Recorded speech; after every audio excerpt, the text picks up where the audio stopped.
Let's go.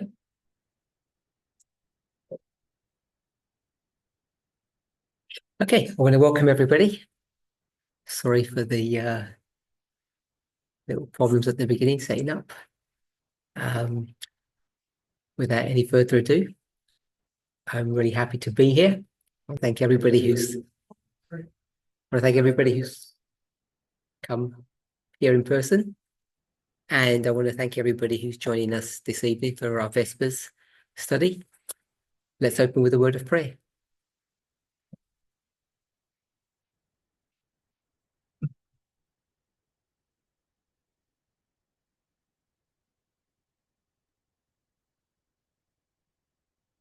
Holy God, I want to thank you for your continued watch care and your goodness over us.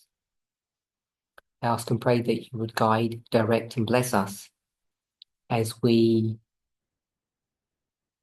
pause for just a moment from all the cares, the worries, the perplexities that this world offers us.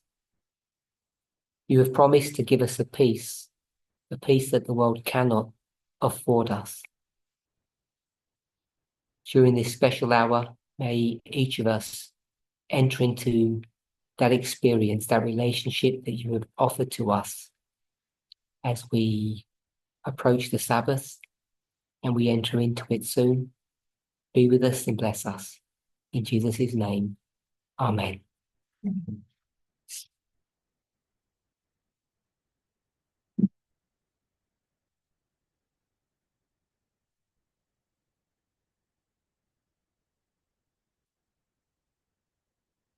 So I haven't received any questions from any of the members, both in California specifically and IPR in general. If you do have any questions, please pass them on to me and we may be able to address some of them tomorrow. If anybody's got any specific questions right now, you're here, feel free to ask. I appreciate questions. I really don't mind them. So I guess for the last 2 years now, probably, but particularly since the beginning of this year, I've been tackling a number of different subjects. I say different subjects, they all relate or they all appear different, but you'll see that they're all very much related. So I've said different ones. Can someone or several of you maybe brainstorm and we'll put it on the board? Some of the subjects that we've tackled will confine it, say, to this year. Can think of some of the subjects that we've tackled in the classes that I've done this year. You can go back 12 months if you like into 2023. Who can think of some of the subjects we've been speaking about? The beginning of the year, I think it was on the 30th of December, you started talking about organization. Okay, so I've definitely spoken about organization.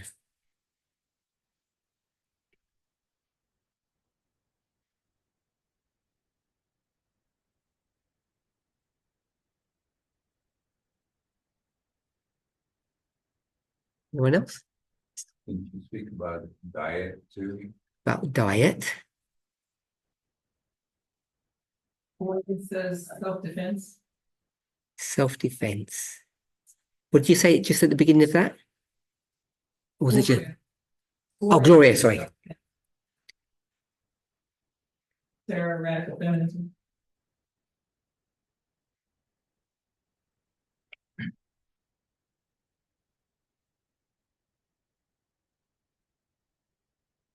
Thank you. I won't be checking the chat because I can't multitask that well. So Elaine or is going to read out the chats that are helpful to us. Fast brain, slow brain.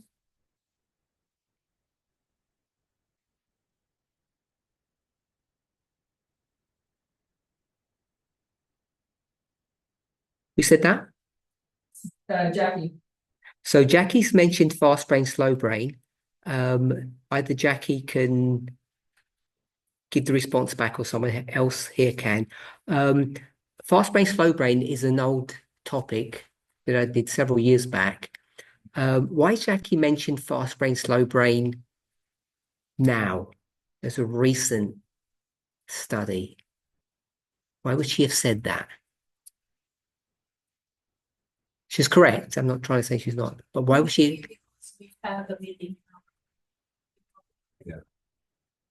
Okay, so it's something that you're spoken about privately, but I think I have mentioned it in my studies. Why would it be? Why would she mention that? Besides the fact that I've done it, I've spoken about it.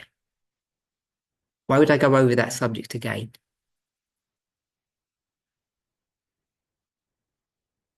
The answer's on the board already.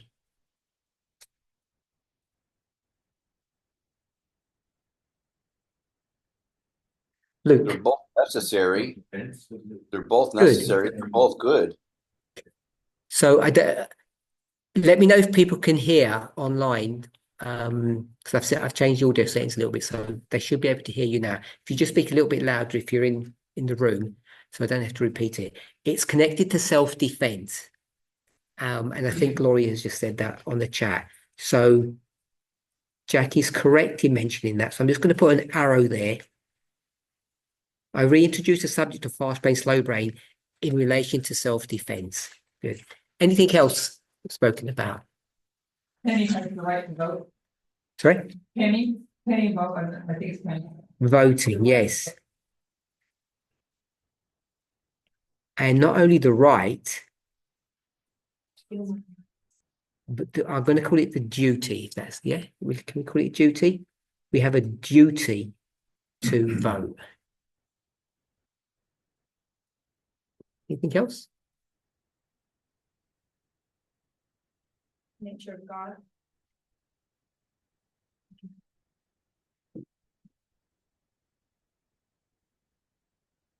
Nature of God and humanity.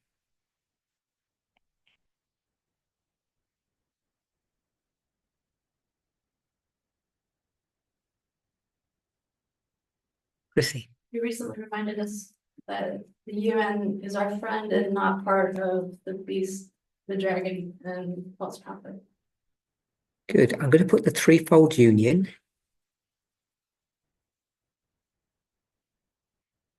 And I'll just put the UN.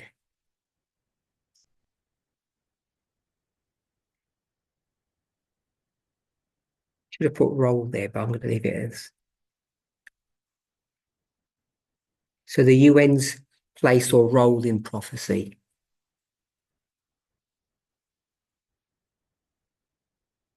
Okay, so we'll stop there, but if anybody can remember any other subjects, tell me and I'll add them in. So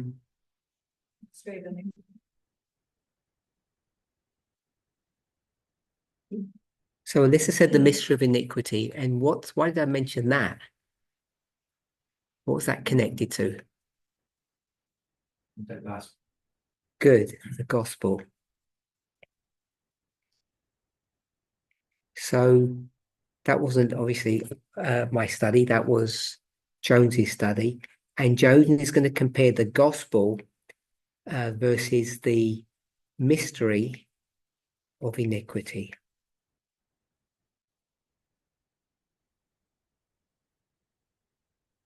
Is that E or I-N-E or I-N-I? E. Q-U-I. Q-U-I. Q-U-I-T-Y.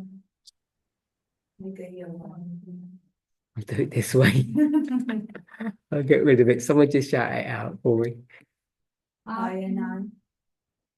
It was okay. Okay. So the gospel versus the mystery of iniquity. And we'll do one last one. Equality.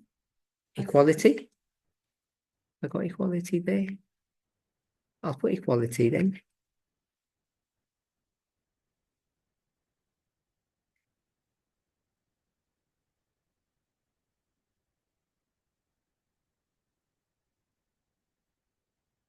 So it's already here, but I'm just going to put it as a sort of separate subject. Christ object lessons. Chapter 5. And where is Christ object lessons chapter 5 in this list?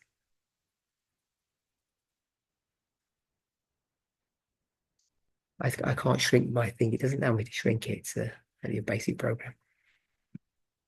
Any thoughts? Good. Radical feminism. So I'll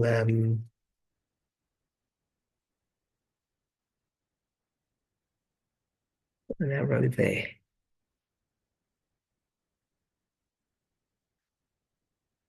So as I said, they're all individual subjects, but I think they're all connected together.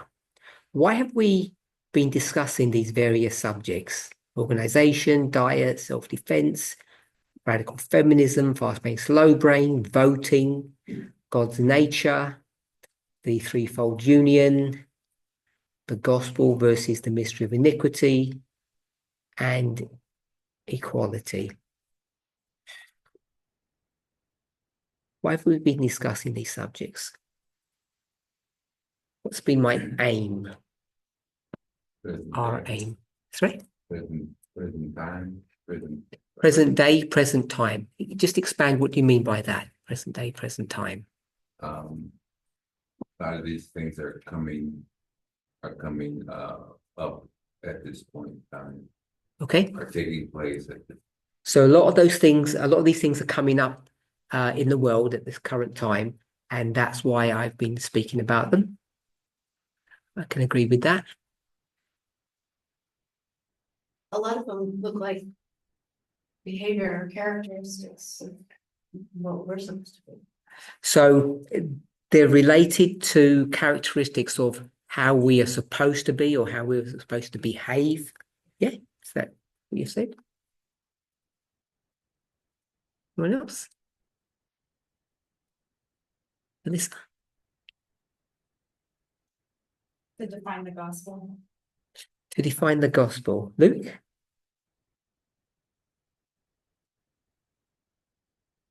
Understand God's government. Okay, so reasons. I've got to define the gospel. And Luke, you said what? God's government? Yeah, to understand it. Okay. To understand God's government.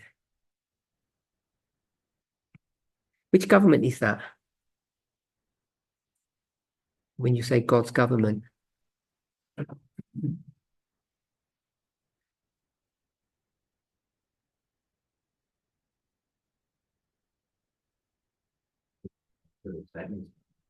Sorry? The opposite of Lucifer's government. So it's the opposite of Satan's government. But when you say God's government, you mean the one in heaven? Yeah. The one that overrules all the universe, all the different planets? What were you referring to when you say God's government?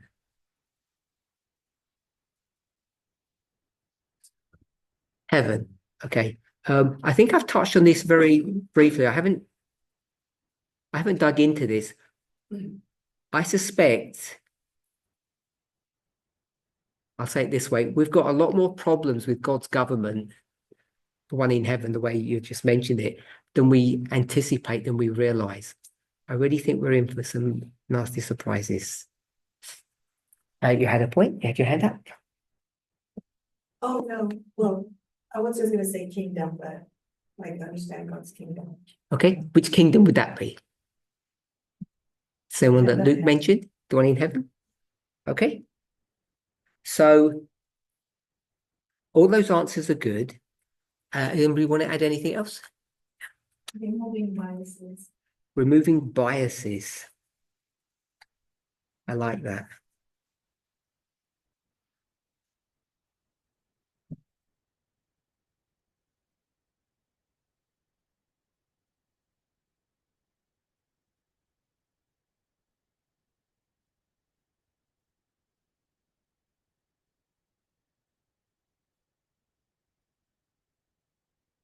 Can we remove biases? We have to because they stand in the way of relationships. Okay, so we have to remove biases. So you think it's achievable? We have to strive for the best. Okay, so I agree we have to strive for the best. Perhaps I might disagree that we can actually overcome them or put them to rest. I think the best we can do is to first understand that we have biases,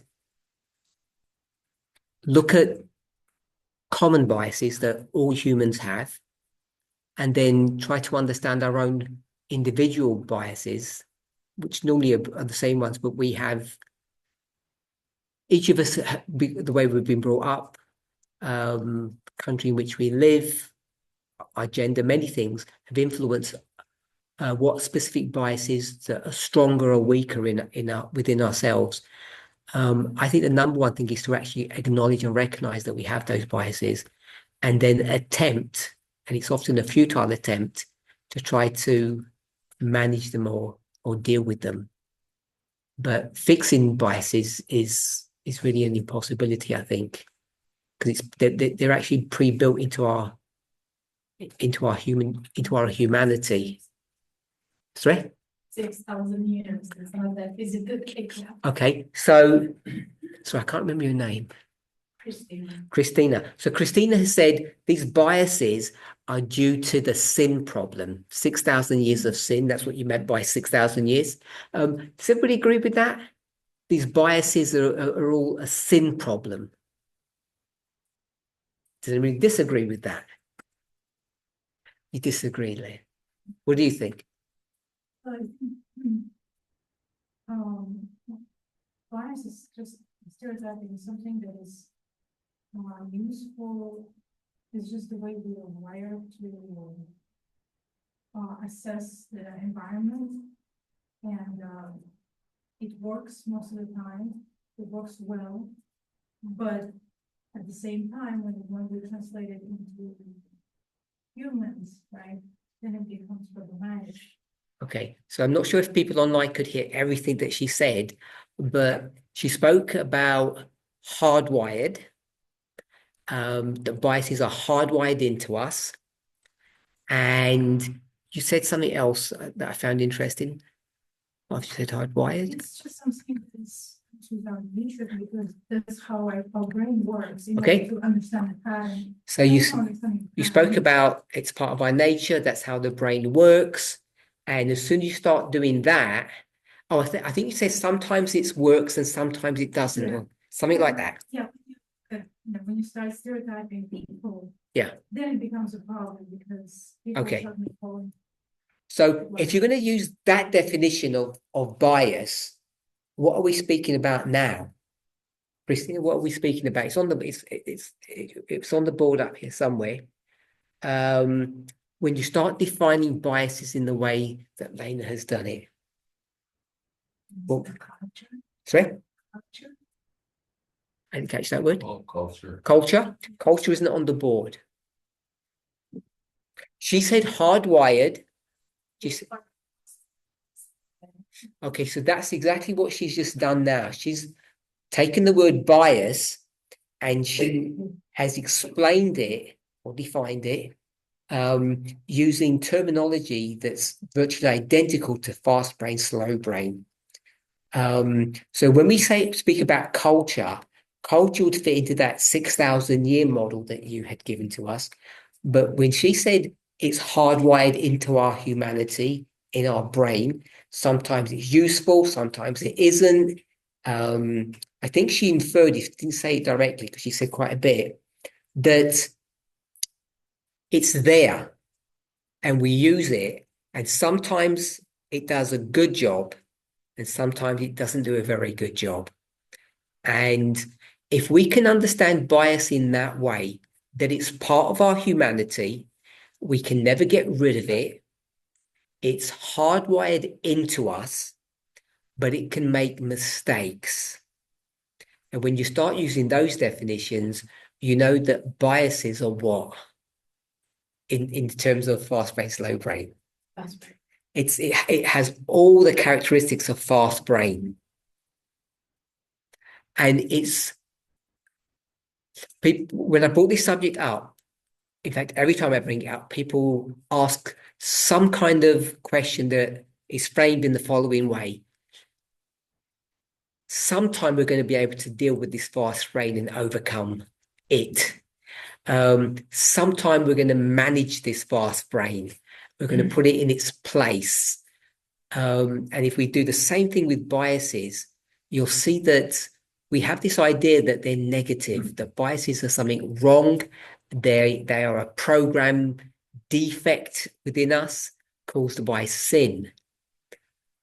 And one of the things that I wanted to do in these different subjects that we've been discussing is to try to help us to come to a place where we realize that these things are part of our humanity and they're not going to go away. And they're not part of the sin problem. I think that's the thing that I want us to really come to grips with, that human beings are very complicated machines. And some of the things that we think are sinful or wrong or bad are in fact built into us. They're part of our nature. So if they're built into us, what does that tell you, Luke? What does that tell you? They're built into us. Well, if we think they're a bad thing, then God created us with something defective in us. So, Okay, so if we think they're bad, then God created something that's bad. And right here under voting, we've got the nature of God. So if these things are part of us, we know that they're part of God. Yeah. Everything you can say about us, because we're all mini gods, even though we're a pale reflection of who and what God is, we're created in God's image. So whatever you want to say about us, you end up having to say the same thing about God. And what our task is, part of what our task is to be able to discern or unthread what is due to 6,000 years of sin, which you called culture or connected to culture, and what is actually built into us, what is nature and what is nurture. Because most of nurture is pretty much wrong or bad. You could just call it culture, or 6,000 years of sinful education. And I think as time has gone by, maybe say that over the last 10 years, maybe not 10 years, maybe the last 8 years, 8 to 9 years, I'm hoping that we've begun to be able to have these two groups. What is part of I'll call it our divinity, and what is part of our humanity. And I'm using those terms in a way that we don't normally use them. Divinity, it would be nature, and humanity would be nurture, or what we would call sinful nature. So they're not proper terms. So please don't anybody go ahead and use those as definitions, because if you go back to, say, 2015 studies, one thing that I hope we all learn, if we've gone through those studies ever, or in the recent past at least, that what's the difference between sinful nature and sinless nature? What's the difference between them? Sin. Sin. That's a good answer. The state of yourself. Yeah. Anyone else? Fern has a question in the chat. Would you read it out for us? I have a separate question. Do you think that God is capable of making mistakes just as human beings? For example, doing something one way and thinking afterwards it is better doing it another way. Or God always thinks deeply about everything. This question is not in regards to sin.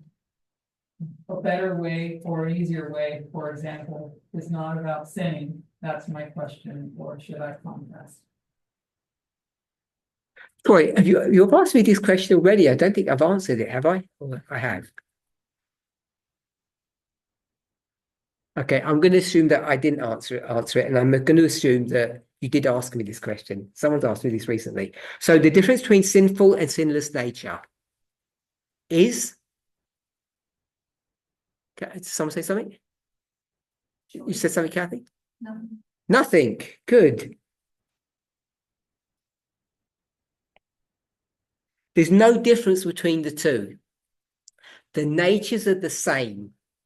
The only difference is the ascendancy, if I can put it that way, or the over dependence on one element of your nature compared to another element of your nature, if I can put it that way.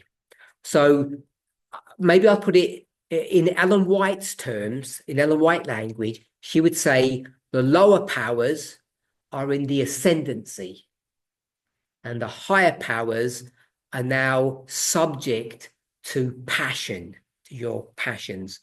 Are we all familiar with that kind of model or that those terms? Higher power, lower powers, which one rules you? Yeah. So that's a very basic way of looking at things. And we're not neuroscientists here in the movement, but I think even though we're lay people, amateurs, we've got a much better understanding of human nature than that, which was given to us 200 years ago. Hence, I use the term fast brain, slow brain, which obviously is not my model. I borrowed that from someone. And now we would say that fast brain would be the lower passions. Slow brain would be the higher powers. That would be an approximation. They don't work too well if you want to be very precise and specific, but it's a close approximation. And then what that will tell you is that we do have biases and we do have a fast brain, but because we live in a dangerous world, and in a dangerous world, what do? Do three things in a dangerous world or in dangerous environment. What are the three things you do when you're in danger? Fight, flight, or freeze.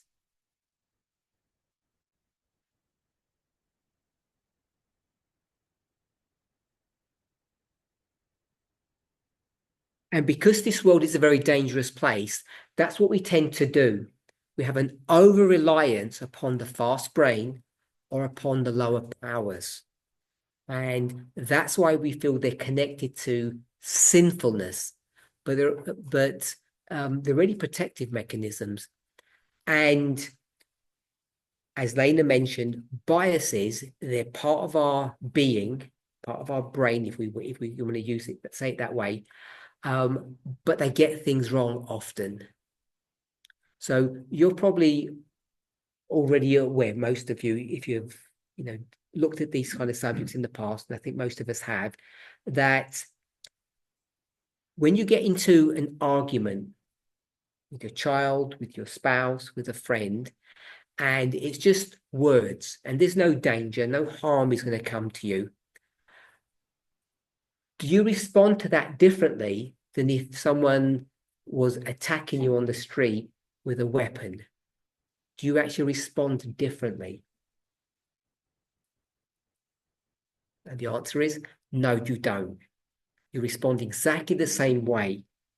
The fast brain, this protective mechanism that we have, or we might call it our biases, it will always react in the same way. It can't distinguish between the real and the imaginary. If we're okay with that? So if that's true, 2 centuries ago, and they're in our vows at the moment, Ellen White says, don't what? Don't do what? What you're not supposed to do. Not coffee.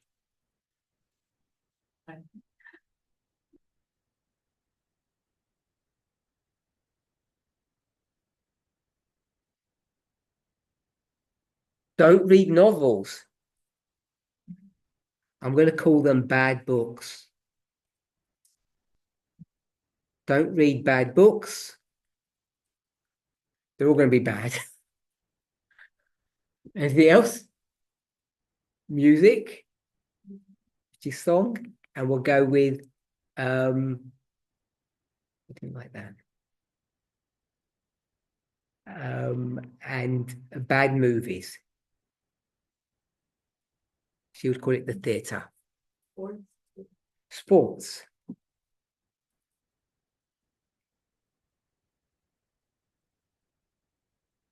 I'm going to leave dancing out. I like dancing. So we've got, why are all these bad?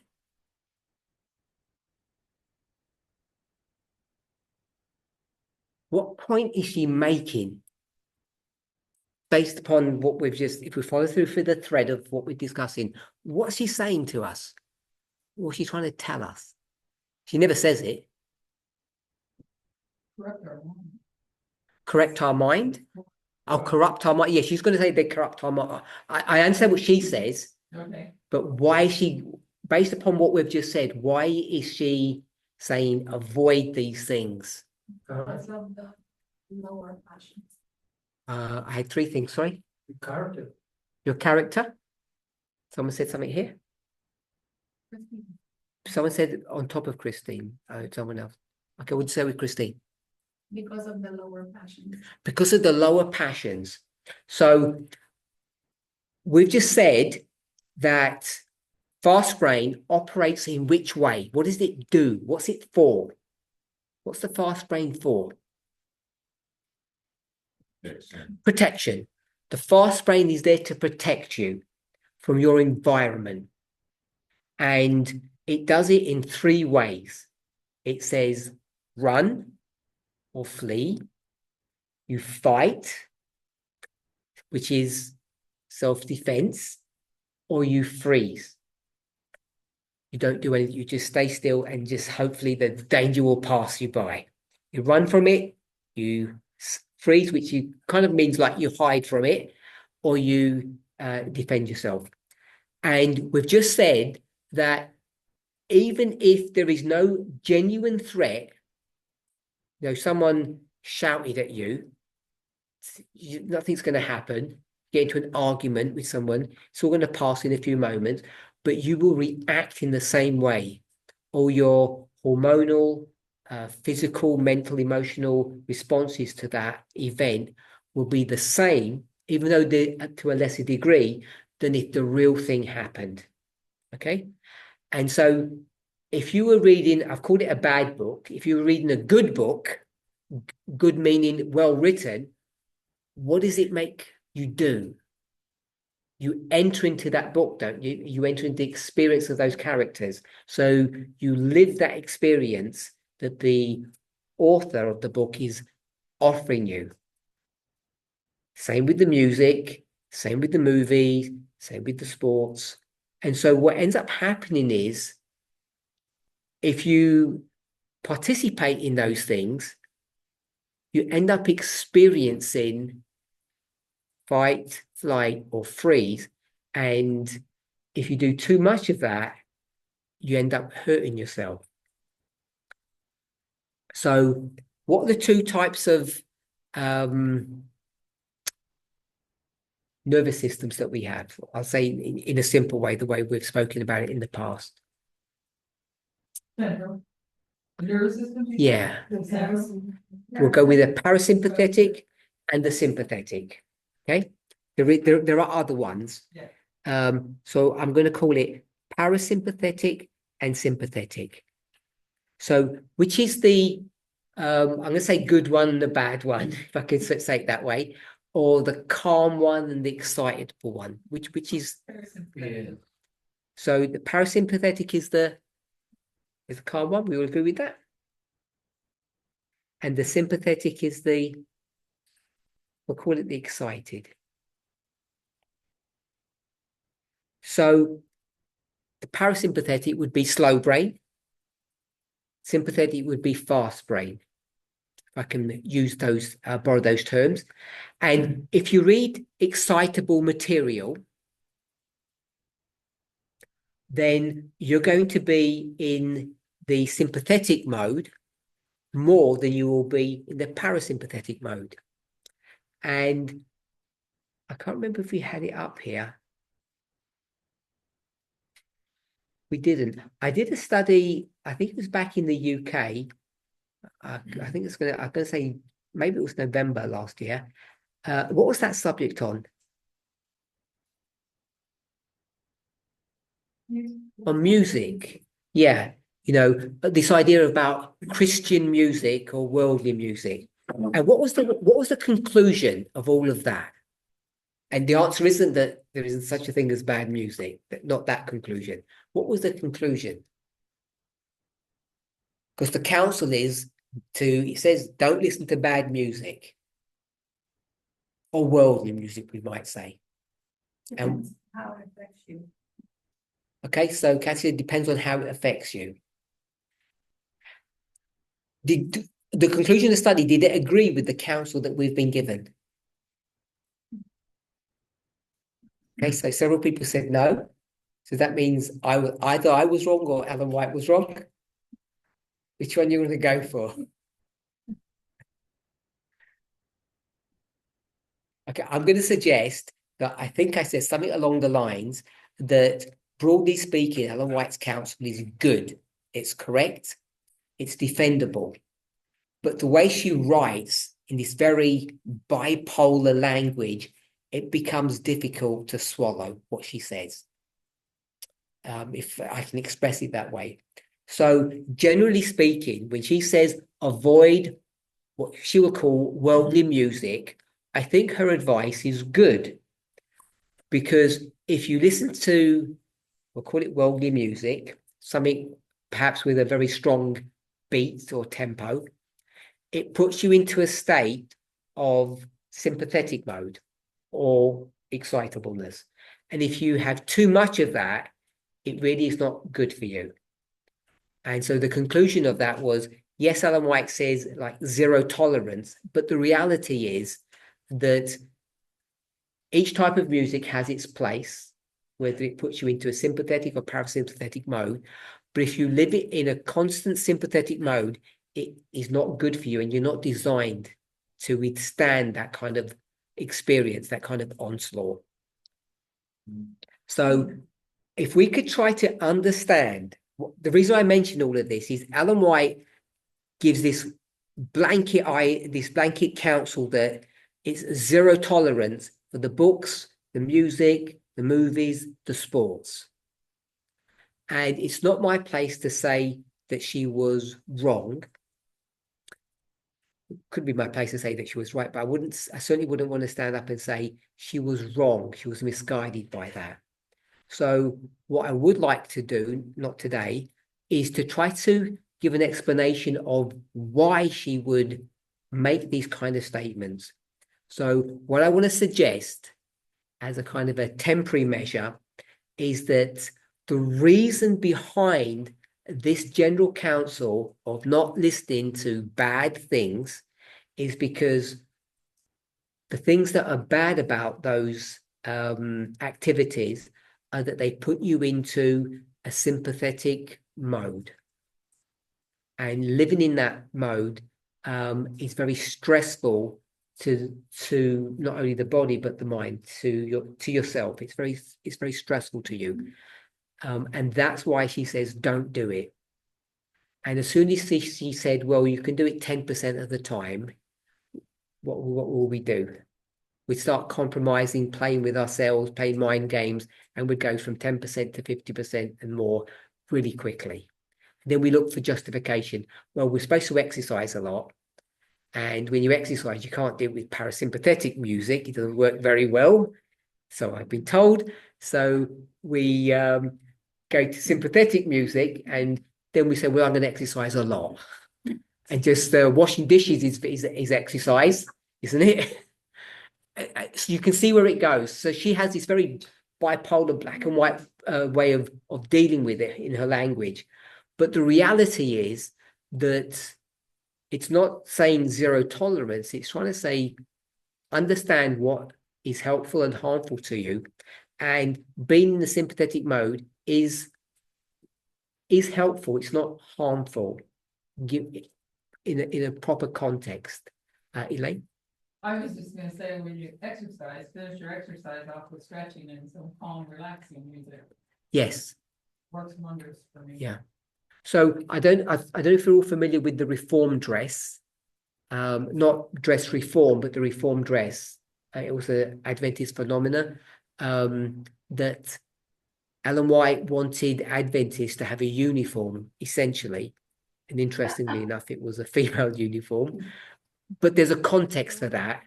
It's not just, there is a sexist perspective to it.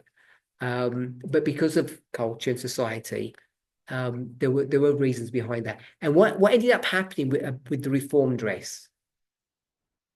They canceled. Yeah, she cancelled it. Why did she stop it?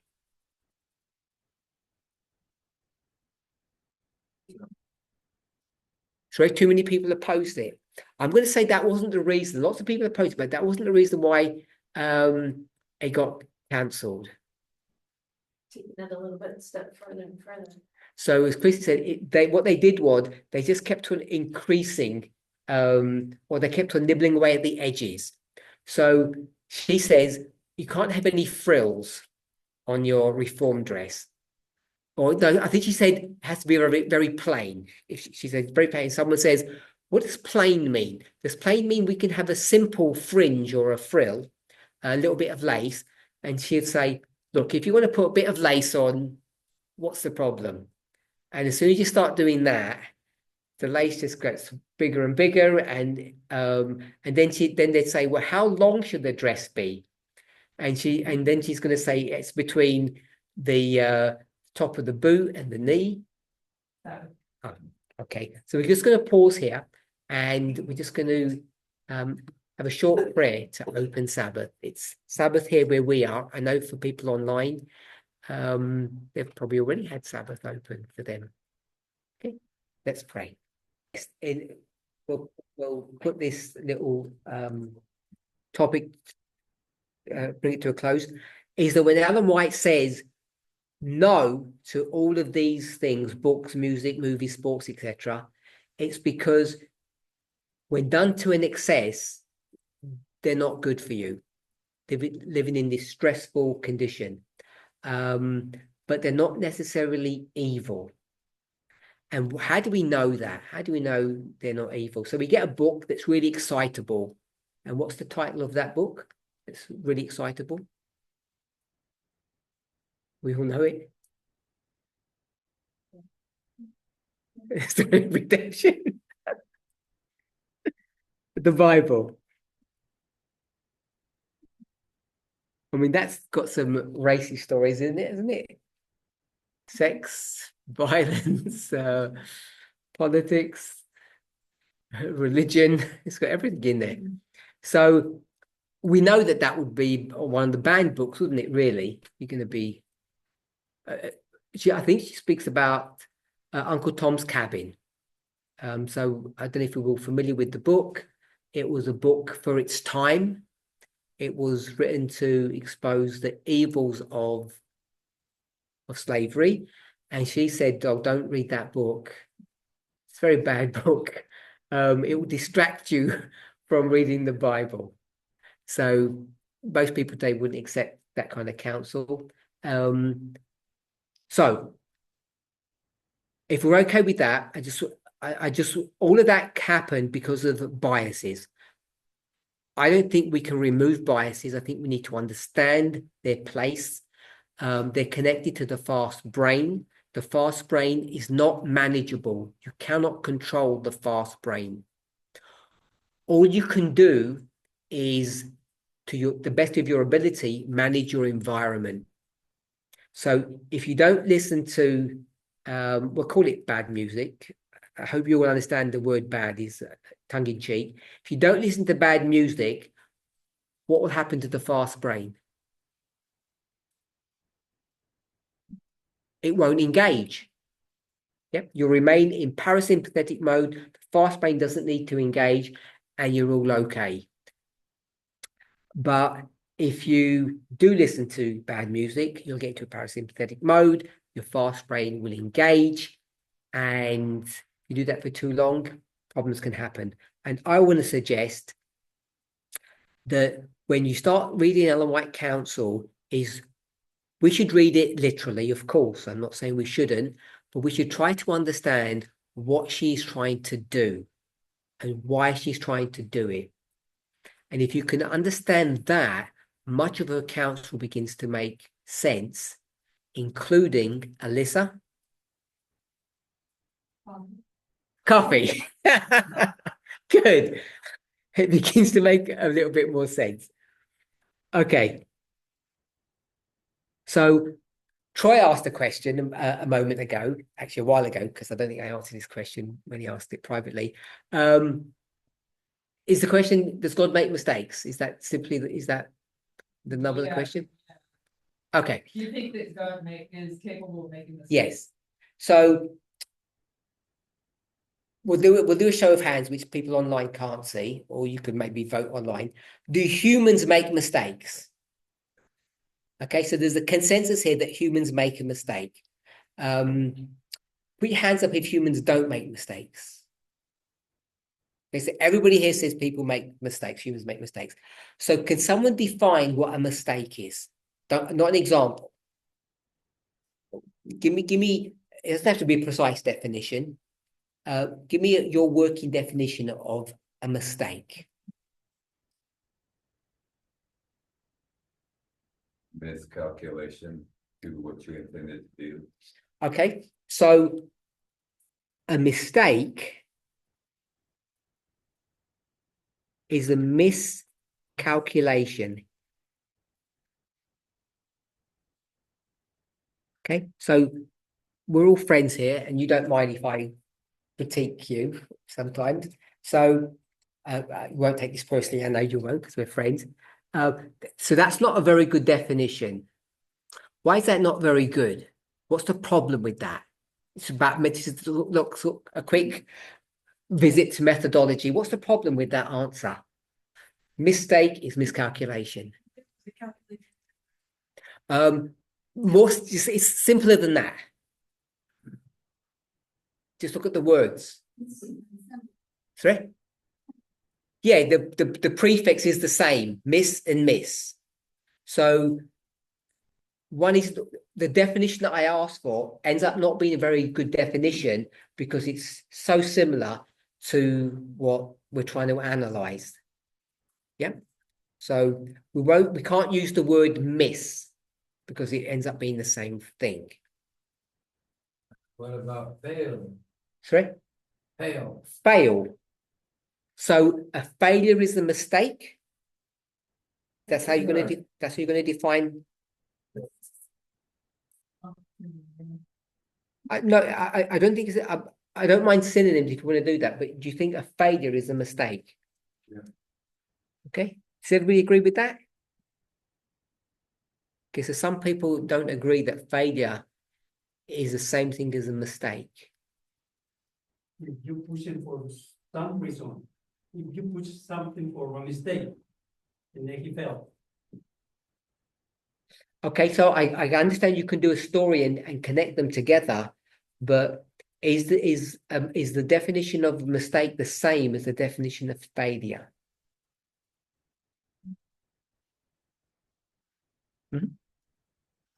I would add something with failure, so I would say we try and fail.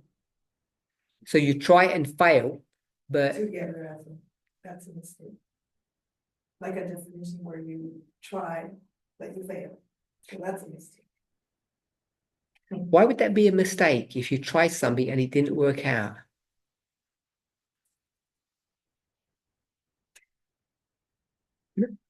Kathy, mistake. Tell us what, because everybody says we do mistakes. What's the definition of mistake? A wrong turn. Someone says something else? Wrong action. Wrong judgment. I know you said bad, but I'm just going to keep it wrong. Yeah.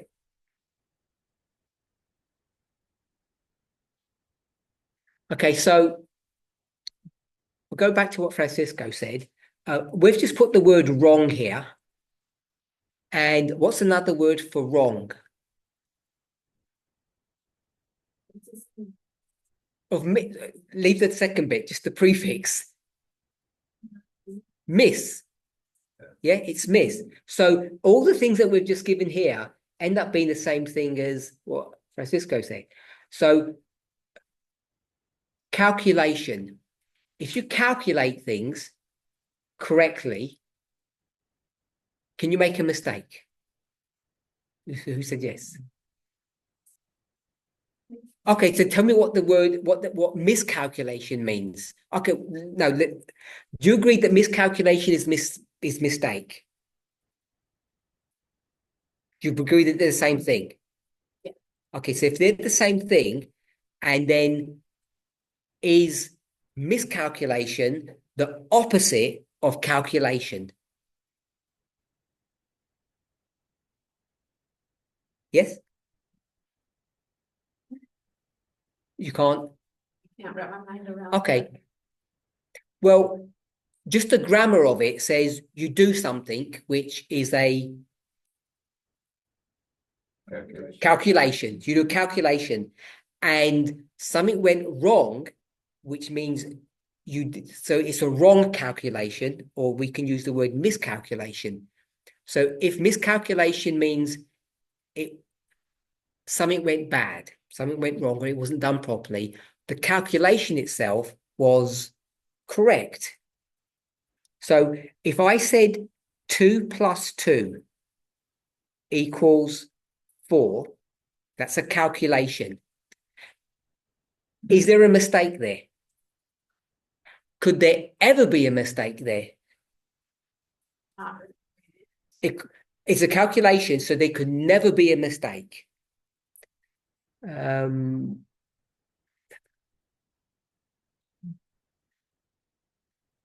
if I said 2 + 2 equals 5, what would that be? So it's a calculation, still, but it's a miscalculation. Could there ever be a correct calculation? It would always be miss. So calculation and miscalculation are always the opposite, or two extremes. And if miscalculation, let me ask you, does miscalculation mean it's always wrong because you miscalculated? Yeah. And so therefore calculation would have to mean it's always correct. Does that help a bit? Yeah. Okay. So if we're going to say calculation is always correct and miscalculation is always wrong, we could take the word mistake. It's not actually one word, it's two words. So you're not going to take the word take literally, but take means to do something, and then you're going to miss it, or you're doing something wrong. We're okay with that. So everybody said human beings make mistakes or do mistakes. Why do we make mistakes? Why do mistakes happen? Miscommunication, fast thinking, miscommunication, fast thinking, wrong information. So in this first calculation, 2 + 2 equals 4, which bit's the information? 2 + 2, which is that all the information? I'm going to change the word from information to data. Yeah. So in that calculation, what is the data? 2 + 2 is the data. 4 is not the data. Yeah. Or we could say 2 + 2 is what you input and 4 is what you output. Yep. And what word did you use? Information. So I'm going to suggest if you're going to use the word information, 2 + 2 would be the information, what goes in, and 4 is what comes out. So on the second equation, it's 2 + 2 = 5. So we've got something that's gone wrong there. So we had some data that went in, and on the outs, when we got to the end, we had looked at that data and we had misunderstood it. I can't get away from from the word miss. We'd looked at the data incorrectly. Yeah. So why do humans make mistakes?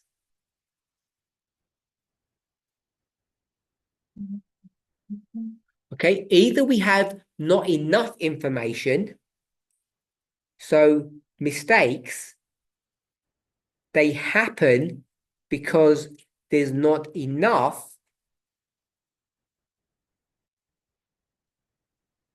information, or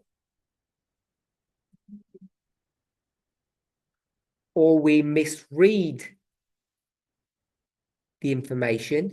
The information is correct, but we're misreading it. There's either not enough information and it's all good, all the information you have is good, but you don't have enough, or the information is wrong. We've got misread, but you could just have wrong information. So if you have either not enough information or wrong information, what will always happen? You'll always have a miscalculation, or you will always make a mistake. By definition, you will make a mistake if you don't have all the information or you have some wrong information. Are we okay with that? So if you had, because you'll put your hand up, you make mistakes. If you had all the correct information and you didn't misread it, you all got it correctly, would you ever make a mistake? Come on, the answer is, oh, Kathy says yes. How would you make a mistake if you had all the information and you read it correctly? Oh, I read it. Okay. So when I asked the question first, if I had posed all of this conversation a different way, and I said, why are you all making mistakes? You would have said, to err is human. And we'll leave the last bit because it doesn't work well. But you claim that all these mistakes happen because of your humanity. So you take responsibility for things going wrong. And I want us to see really simply that that's not the reason. You don't make mistakes because you're human. You make mistakes because we're sinners. Okay? Because we're sinners, Christine? But is not sin intentional? Yes. Not a mistake. Sin is intentional. If we follow through with my question, we make mistakes. I think everybody will say we make mistakes because we're human, but I want us to see we make mistakes not because we're human. Go on, Dana, help us. Sorry? Because we are like God. Now, why do we make mistakes? Because we don't have enough information, or we've got the wrong information. We misread, we've got the wrong information, or we don't have enough. If you had all the correct data, you wouldn't make mistakes. That's why when you sit an exam, some students get 100%. And some students don't. When you're in an exam, they have a question. Does that question contain all the data that you need to answer the question? It has to, otherwise no one could get 100%. It has to have all the data there. Obviously, you need to know how to manipulate the data, which means you need to know some equations or whatever the subject is. You need to know grammar. But all the information has to be given to you in order for you to get 100%, and 100% is achievable. So it's all about the data. It's all about the information. It's not about you and your weakness because we're frail human beings. It's all about us either not having access to enough information, or we have all the information we could care for, but we misread that information. Or someone could just lie to you and it's the wrong information. Yeah. Like, say, like the flat earth theory. Yeah. You can have all these models that seem to indicate that the earth is flat. And if you have that information, you're going to come to wrong conclusions. You're going to make a mistake. Yes. When Eva make a mistake, God not give it all directions correctly. He was making a mistake, When Eve made a mistake, carry on. so she not received all directions from God. No, what Eve did, let's go with Adam, not Eve, because Eve's situation is a little bit more complicated. Adam had all the information and he made a decision to disobey. Would you agree with that? And he sinned. So I agree that he had all the information that he needed and he chose to ignore it and he sinned. I don't think that's the definition of a mistake. I think what he did was definition of sin. As Christina said, he knew exactly what he was doing and he chose to disobey. Eve's situation was similar,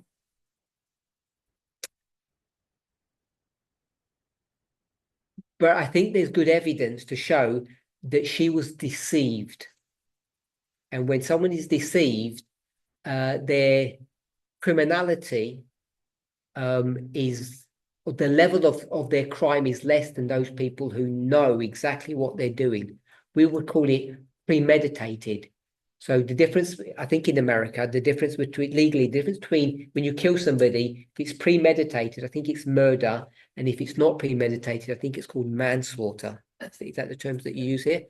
You've killed somebody, you've done something wrong, but the degree of sin is different. And I think Eve's sin was less than Adam's because she was deceived. She didn't go ahead and say, I'm deliberately going to disobey God and do this thing with the serpent and the fruit.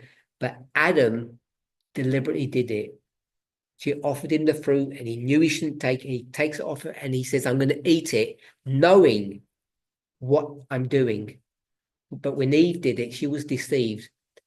She still sinned because she had information. I'm not arguing that God has still told her what she should and should not do. But I don't think either of them made mistakes. Both of them ended up doing what they knew they shouldn't be doing. And I don't think that's the definition of mistake in the way we're discussing it now. But if we start saying sin is the same as mistake, and I know many Christians view it that way, I think we end up coming to either wrong or difficult definitions of what sin really is, and we become confused about what sin is. And the sin, the Bible speaks about the sinfulness of sin. If we start saying sins are just mistakes, we start saying then that the punishment for those sins could be too severe because we couldn't help ourselves. I really didn't mean to do a sin. And when we start going down that path, I think the line about what is righteousness and what is sinfulness becomes so blurred, people become confused about what is right and what is wrong. And I think when people get to that place, and many people are in that place, they have miserable lives because they don't know what God thinks about them. They don't understand their relationship with God, and they can never have true peace. A person can only have true peace when they know not just that they're forgiven of their sins, but they know they're not sinning against God. When two people come together, when they're married, if there's some doubt between them in their commitment to one another, the strength of their relationship, the relationship can never be strong. It ends up fragmenting. They have to be sure that there's a bond between them. We might call it love, but there has to be a level of trust and acceptance. And I don't think we can have that with God unless we know that there is nothing between my soul and my Savior, as the hymn goes. And that can only happen when we know that our past sins are forgiven, and I'm currently not planning to do any sins, and I'm not engaging in any sin. And for that to happen, we have to know what sin is, and I don't think they're mistakes. And I'm not sure what your religious background is, but many Christians, well, I say many Protestant Christians or evangelicals, the way they understand and define sin is that they can't stop doing sin, and all God keeps on doing is just looking away and ignoring all the sins that they're doing, and they end up calling them mistakes. And I think that leads to a really bad relationship with God. That's how I view it anyway. Elaine. I just want to read a couple of comments from Mary. Go ahead. What about how we read and process the data methodology? And her second part was, what role do our biases play in processing that information and the impact on the output? So, yes, it's how we read the data. If you're not good at methodology, you're going to make mistakes, for sure. So I think that fits within the model that we've already spoken about. And when we talk about how our biases affect our ability to read the data, that's a really important thing to consider. And that's why it's really good to work in groups. That's why you're supposed to cross-check your work. That's why we have 14 rules, because those 14 rules aren't just 14 separate rules. They have this repeat and enlarge technique or method built within them. So as you go through methodology in a good way, in an appropriate way, you end up having what we could call a fail-safe or a self-check. And once you start doing that, you'll be less prone to make mistakes, the better you are at that. So the summary of what I want to say is, when I first asked the question, or it's Troy's question, is to not talk about God first, but talk about us, is the reason we make mistakes is not because we're humans. We don't make mistakes because we're humans. Because if we did, and I don't fully understand what's behind this question, but if I were to guess, Troy is, like all of us, knows that we're built, constructed, made in God's image. We're identical. We have all the same emotions, characteristics. We're just shadows of what God is. And therefore, if we're going to define mistakes as being part of our humanity, that would then infer, in fact, it would be a definition that God would always make mistakes as well, just like us, be part of God's nature. I can say part of God's humanity, or really part of God's divinity, that mistakes are built into God's nature.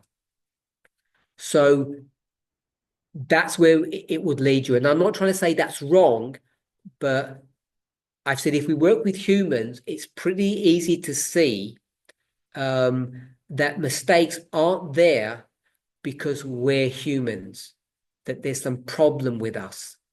We were constructed incorrectly. The reason we make mistakes, and you can go example after example, is because we have the wrong information. Our maths is wrong, our grammar is wrong, our reading of people's responses to us, the way we relate to other human beings, to our environment, we misread things, and that's why mistakes happen. And can they be fixed? Theoretically, yes, they can. We could get to a place where we never make mistakes. But we have things like our biases, the way we were brought up, that we're not experienced in processing all this information. There may be a lot of information and it could overwhelm us, and then we may make a mistake. So if we can understand mistake in that fashion, that if there's too much information or we're not experienced, we will be prone to make mistakes. But we can get better, we can improve as time goes on, as we become more skilled. So if we define mistake that way, and I want to suggest that's a good definition for mistake, then perhaps now we can answer Troy's question. Does God make mistakes? So what do you need to do your calculations? You just need information. You need to make sure that the information's correct, and you need to make sure that you don't misread it. And if we were to look at God, and we will say inherently God, like us, doesn't make mistakes, then the only reason God would or could make a mistake is that God doesn't have the ability to read the information, or God gets overwhelmed. They say, oh, my head hurts, this is too much information, I can't cope with all of this, make it easy for me. So it'd have to be that kind of scenario, because that's what happens to us. We get overwhelmed and we kind of shut down. So if that doesn't happen to God, because God's brain is a lot stronger than ours, and God, like a supercomputer, if you like, can take multiple pieces of information all at once, a stack of information, let's call it infinite information, and understand the information correctly, process it correctly, would God make mistakes? Could God make a mistake? The answer is no. God can't make mistakes if God doesn't misread information. And if we don't misread information, we can't make mistakes either. It's not that we won't, we can't. You can't get 2 + 2 = 4 wrong once you know the answer. You can't do anything to that. And that is just a very simple example of a very complex world in which we live. If you knew all the bits of data, if you knew all the equations, all the rules, we wouldn't make mistakes. Listen. I'm trying to disagree, but I'm trying to understand. Sure, you can disagree. When Lucifer saw the meeting with Jesus and God, or Michael and God. Can I stop you for a minute? Can someone online just say yes if they can hear Christine speaking? If one person can, everybody can. So I don't have to repeat it. Yes, carry on. So when Lucifer saw God and Michael having the meeting by themselves, and he thought he should be included, did God know that he was going to get upset and jealous already? Does God already know our actions ahead of time? Because I thought we discussed that he didn't. Only, he could come up with all these, like, think different directions where we might go, but. Okay, so we've looked at that that story, that scenario, in different ways. I've done it privately and publicly, and I don't know if I think I've said it this way. What I want to suggest is, like many parents, they put their children into stressful situations, and they do that deliberately to try to train them. So they'll take their children to a park or a playground or something, and they'll create an environment for their children where they are forced to share something, either of their own or they have to borrow it from another child. And parents do that often. So they put the children into a stressful situation, and most of the time the children fail. They exhibit selfishness. So I think we all know that's a real, that's a real situation that happens every day. We've all been through that as children. If we're parents, we've all done that to our children. So, Christine, if you were a parent and you were to do that, why would you do that? To give the child an opportunity to make that mistake, so you can teach them the correct way to. Okay. So whether or not you know they are going to pass or fail, the purpose of, I'm going to call it the test, is for them to grow. And so you may not know what they're going to do,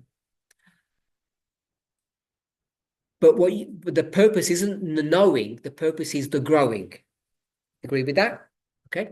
So a second related question is, if you make the test for a 3-year-old child,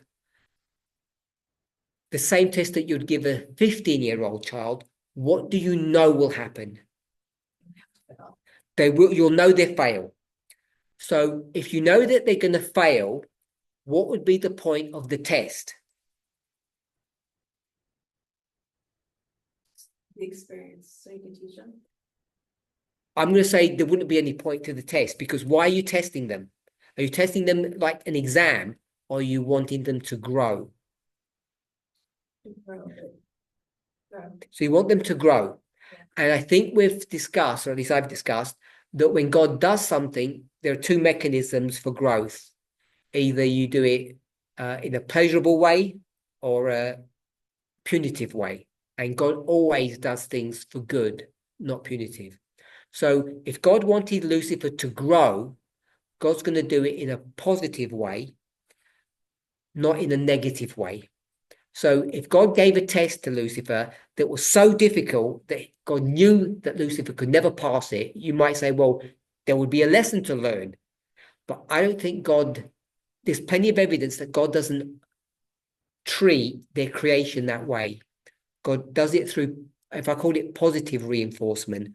So if that's the case, then the test that God gave to Lucifer in the scenario that in the story that you offered, that would be a reasonable test.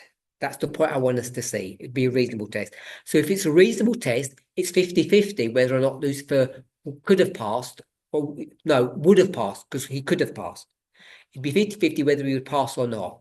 So to me, whether or not God knew he was that Lucifer would pass or not isn't the question to be asked. I'm not saying it's irrelevant, but it's not the question. The question is, why do that? And the purpose for all of that was for Lucifer's education. So that's how I would respond in that situation. It's not so much about God's foresight, because that's a separate subject. It's about the purpose of the test. And I believe that Lucifer was given the test well within their capability of passing, but it stretched Lucifer a little bit. God could already read Lucifer's, mannerisms. I'm not saying God can't read Lucifer's brain, but you wouldn't need to be a mind reader to know what was going on with Lucifer. He was exhibiting lots of selfishness, self-righteousness for a long while. And this was part of Lucifer's education. It wasn't to crush Lucifer. It was to release him from the direction in which he was going. I think that was the purpose for all of that. Okay, so going back to Troy's question, if God has all the information, is that reasonable to think that God could have all the information? Yes? Why is that reasonable? Who created all the information? So God created all the information. Who created all the equations and the rules and the laws? God did. So God has infinite capacity for creating all of this information. So surely God could process all of that. So if God can process the information, then the question, and I think it's an important one for all of us to understand, it's not about the nature of the machine. I don't mean that disrespectfully, whether it's God or whether it's us. That's not what we should be understanding. It's about the information, not enough information, bad information, you will by definition make a mistake. You can't get it correct. If you have all the information and you process it correctly, you can't make a mistake. So God can't make mistakes. So the problem with saying God can't make mistakes is, or sometimes use the term buyer's regret or creator's regret. Throughout the Old Testament in particular, you get these little snippets about God saying, woe is me. Why did I do that?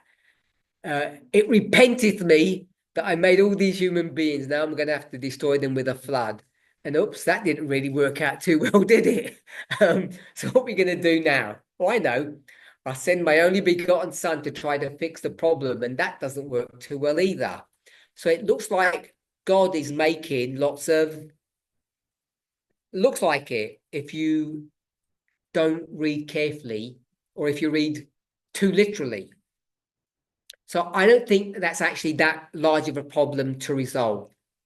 If we can manage the first bit of our discussion and conceptualize it and accept it, and it's more about us and the reason why our mistakes happen, you're able to be gentler upon yourself, I hope. Ellen White says, really bad paraphrase, human beings don't realize their potential.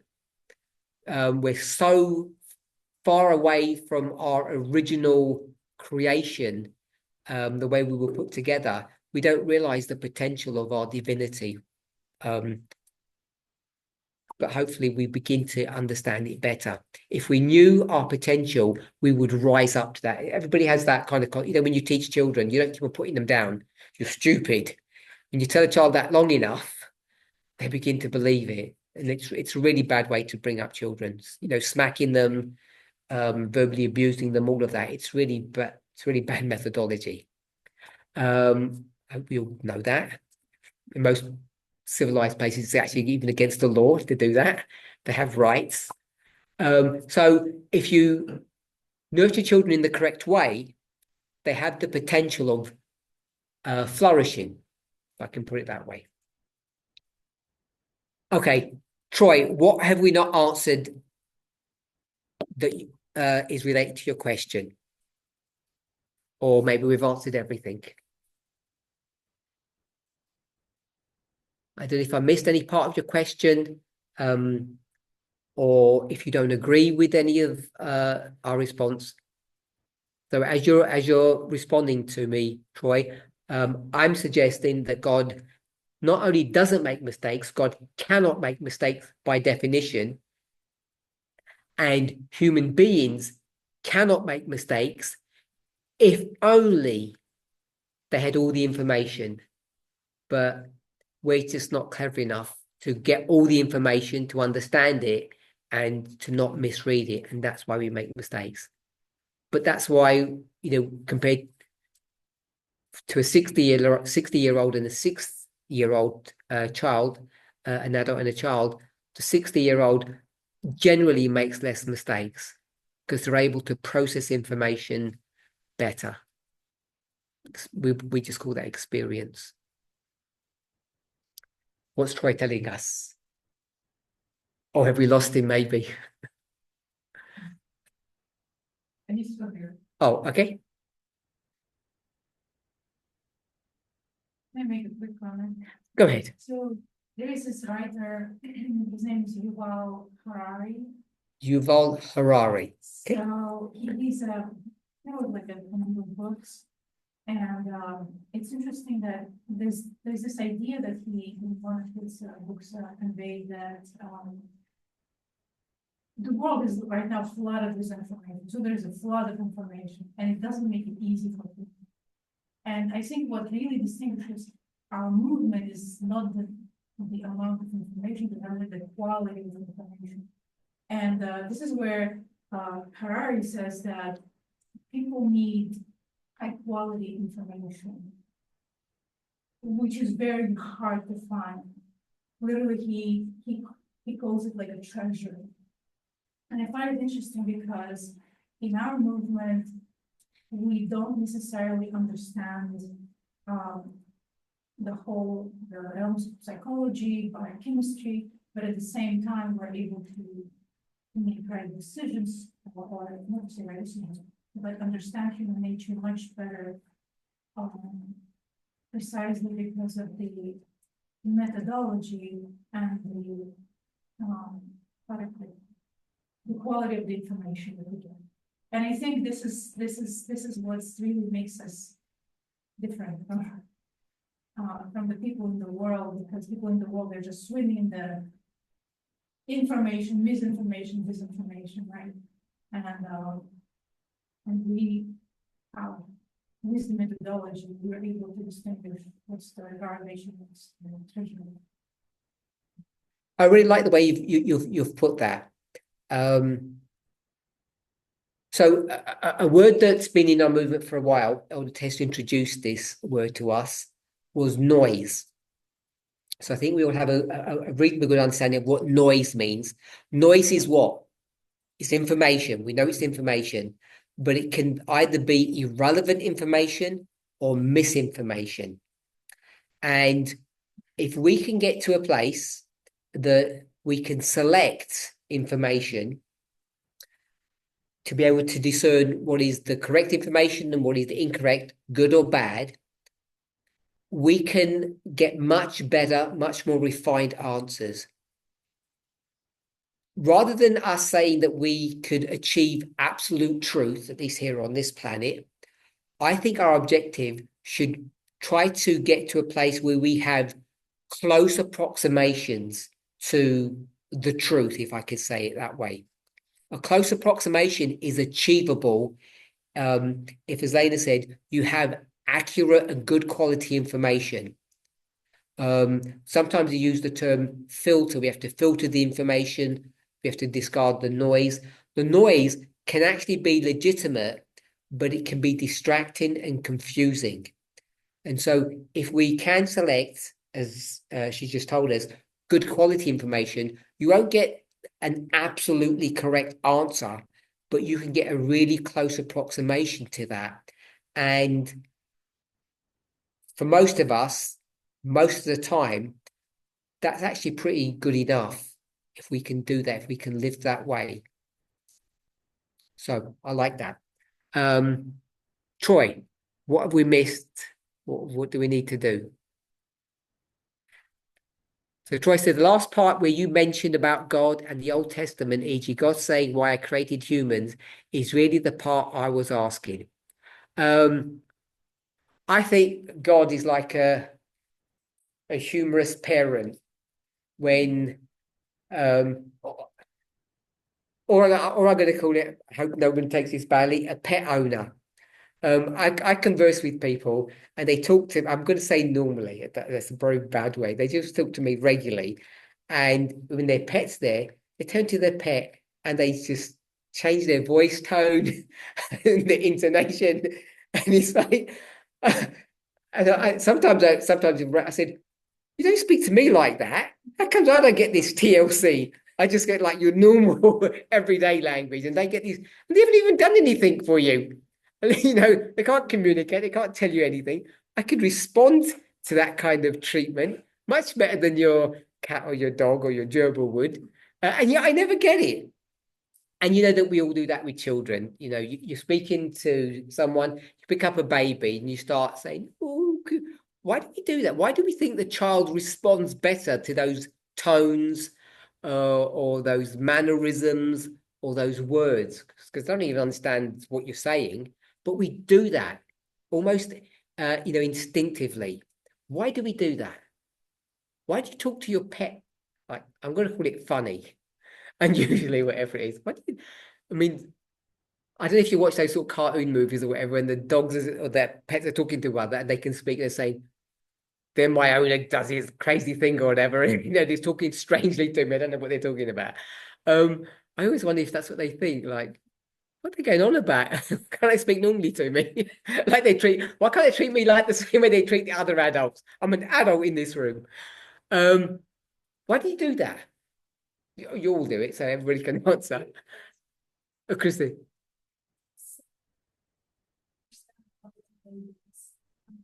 they are more receptive and they respond more to a voice like theirs. So when the mom has like a baby voice, does that baby voice, is for them to be more receptive. And then they can, answer or, yeah, it gets their attention. Okay. I don't know about pets. Oh, I was gonna ask about pets. Okay. Alyssa? The response of the lamb.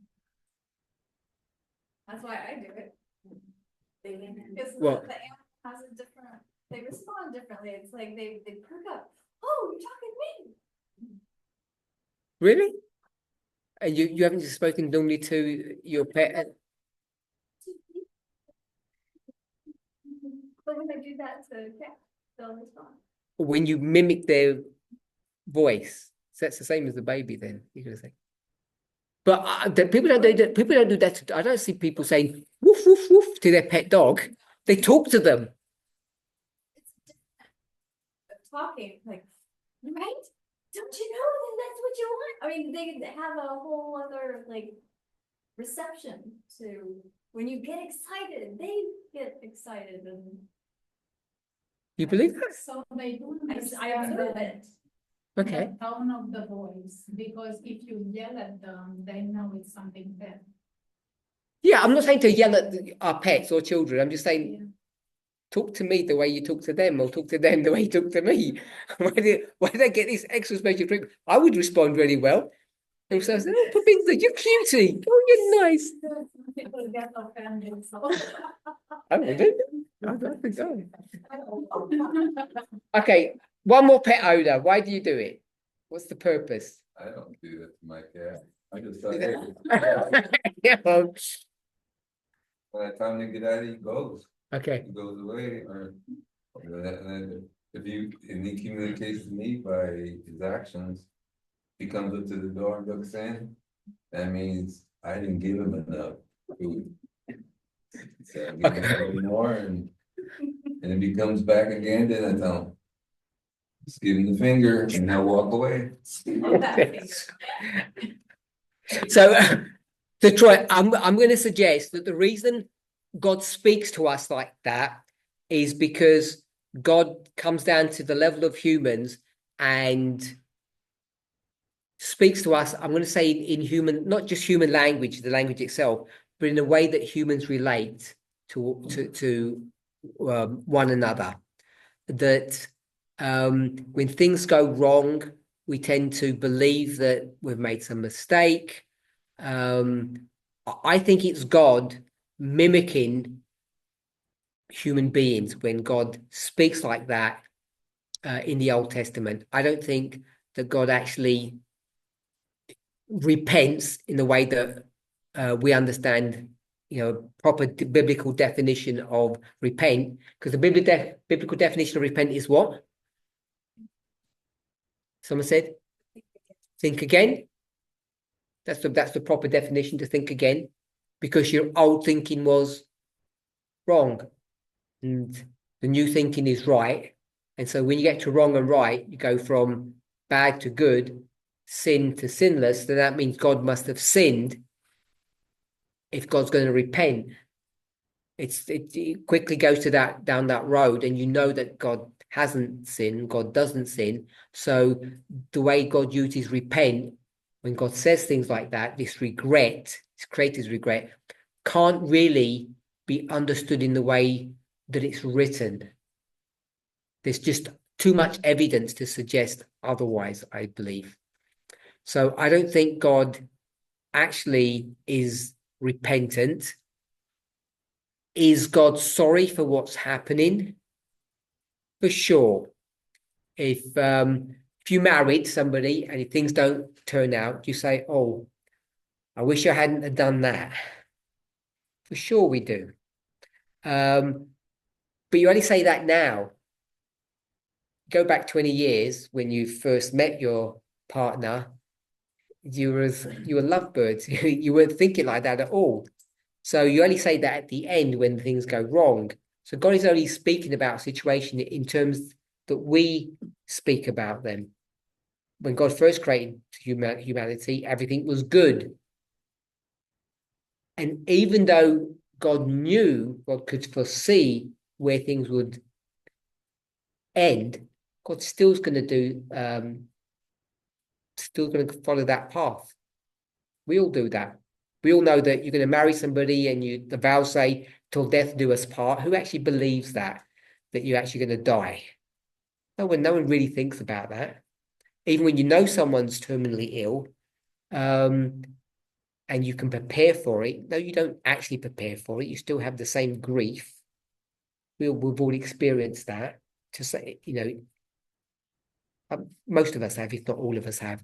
So just knowing things doesn't help you to prepare for the emotional response of that. And I think when we start understanding those situations in those terms, we end up seeing that God actually isn't repenting. God isn't making mistakes. God isn't doing things wrong.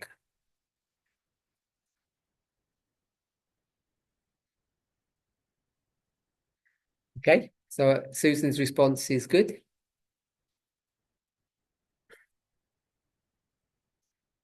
Actually, I don't understand, Susan. He says, I don't sing to people, and it makes them happy when she doesn't sing to people. Is that what you're saying? I assume that's what you're saying, Susan. You don't sing because it makes them happy if you don't sing. Okay. Right. I guess it's time to wrap up. We've been going for a fair bit. So I just want to summarize. The reason I tackled all of these subjects, let me see if it's actually here. It really is here, is because the reason we gave is to define the gospel, understand God's government, removing biases. So I'm not disagreeing with all of those things. My main reason, what I wanted us to really see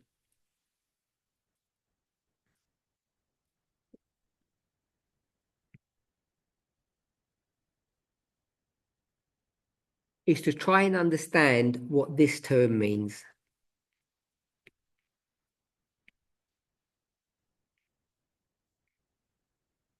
What is radical feminism? What does it look like? And I've been trying to explore this by myself, with friends, publicly, for us to be able to get a better grasp of what radical feminism really is. What does it mean? And after looking at it through all of these various subjects, try to explore aspects of it. My current journey of exploration has taken us to Christ Object Lessons, chapter 5. And what has that taught us as we close now? What's the sort of the theme that we can get from Christ Object Lessons, chapter 5? Because people have mentioned about God's kingdom, and that's what chapter 5 is about. It's about God's kingdom. It's about God's government. It's about how things are organized. It covers all of these many aspects. It covers the gospel, and therefore it would cover the mystery of iniquity, because we can contrast the two. You'll see it hits most of these, if not all of these subjects. And so far, there will be others that we will discover. What's the punchline that or the summary position that we've seen for Christ Object Lessons? I think I've mentioned it. Sorry? There's no comparison to any earthly government. See? I have come to understanding that radical feminine is equivalent to the master seed and to the rock that is cut from the moon. That is the kingdom of heaven. Good. So what I wanted us to see, that radical feminism, if it's this movement, if it's the kingdom of heaven, then you can't go to the world to see what it looks like and how it should operate. And so now we have a problem. What's the problem that we have? Where did we start our journey in radical feminism, in our studies of radical? Where did we begin? What was our source of information? Where did we start? I'm going to say the Bible. Because if we were to say that the great test is equality, we could say, or radical feminism, they're all facets of the same thing. When did that great test begin? When did it says on your marks, get set, go. When was that? Time at the end, 1989. So that's when it began. So all of this journey that we've been on, whether we realized it or not, was all bringing us to this point here, even though we didn't realize it. So we began our journey in the Bible, as we know. So as we were looking in the Bible, we came up short, if I can put it that way. We say the Bible doesn't really give us good models to understand the great test. So we're not going to pass the great test by reading the Bible, are we? Are we? No. Why? What's the problem? We're going to make mistakes. We're going to make mistakes or a mistake. Why? Misreading, misunderstanding. The information in the Bible is, let's call it sketchy or dodgy. And it's really easy to get it wrong. So we figured that out, say in 2018, 19. We figured out actually the Bible is giving us a lot of we're misreading the data. So what should we do then? Forget the Bible. Now what should we do? Good. Now we'll go to I'll call it the media. We'll go to the secular media, and that will solve all of our answers. Secular media, secular authors, because then we can act, because we're all the radical feminists. We don't even see the word in the Bible. They're all around the world. Now, if we look at them, study them, we'll be set. They will be the new gurus for us, if I can use that, borrow that term. And that all seemed to be working well, kind of. But there's been a problem, at least for me, that when I start trying to understand and explore what their vision of radical feminism is, what platform they stand on, often we find ourselves in disagreement with them.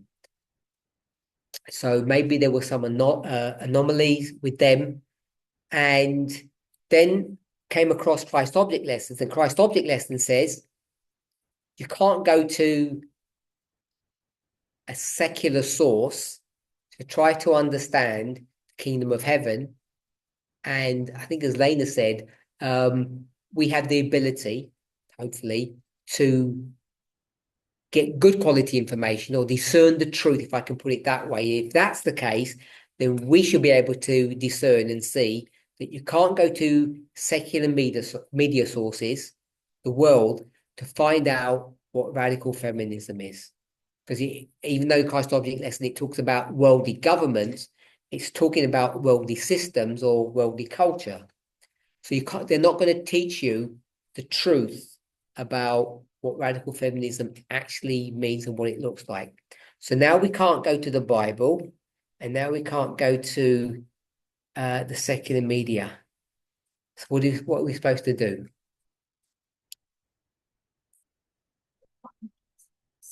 So Alyssa says we need to define it ourselves.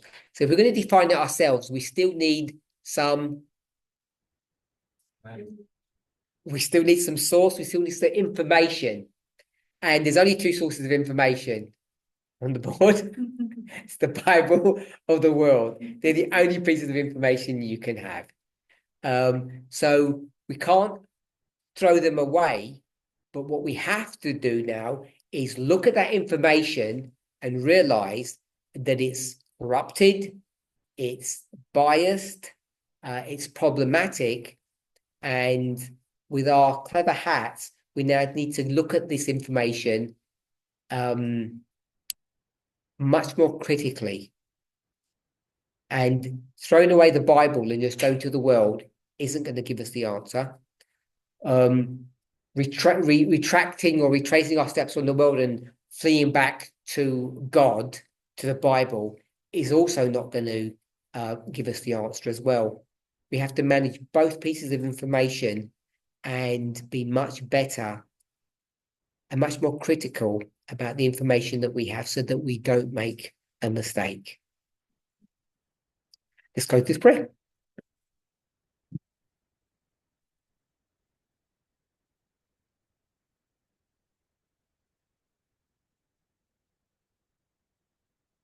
Dear Lord, I want to thank you for your goodness and mercy towards us. We've now entered into your holy Sabbath, and may we receive the blessing that you desire to give to us. For myself and for all those kneeling before you, I don't want to ask for forgiveness or acceptance because of the hundreds, the thousands of mistakes that I have made. What I do ask is that you will help me to be honest to myself, to those around me, that you will help me to approach things in the way that you would approach them, with a care, with an attention that each situation or circumstance demands. That I would look at information critically and that I would strive to not make any misreading of the data or the information that I have at hand. That I would be diligent in searching for as much information as I can find before coming to a conclusion. That I would check and recheck my work, that I would use different tools available to me to ensure that I look at all things critically. If I follow these rules, the ones that you have afforded and offered to me, surely with your grace and your strength, I'll be less prone to make mistakes. If I can do this, each of us can do this. You have set before us a path over the last 30 years whereby we can come to this place in our experience and that we can enjoy fellowship with you. By your grace, we can pass this great test. In Jesus' name, amen.